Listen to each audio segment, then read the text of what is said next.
3 নম্বর শর্তটা আরও ডেঞ্জারাস, সেটা হচ্ছে রিজিক হালাল হতে হবে।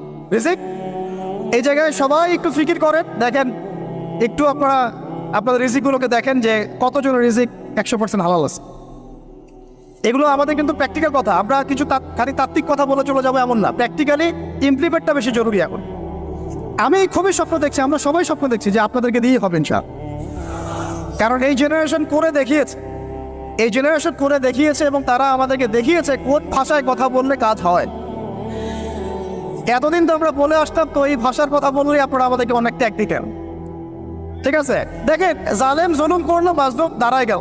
এই তো জালেম জুলুম করলো, মাজলুম দাঁড়ায় গেল প্রতিবাদের জন্য, প্রতিবাদের ভাষায়। আপনারা আমাকে বলেন তো, জালেমের বিরুদ্ধে মাজলুম যখন দাঁড়িয়েছে তারা কি খালি হাতে দাঁড়িয়েছিল?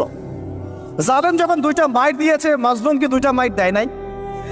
জালেমদের অনেকে যখন মাজলুমদের অনেককে শহীদ করেছে, তো জালেম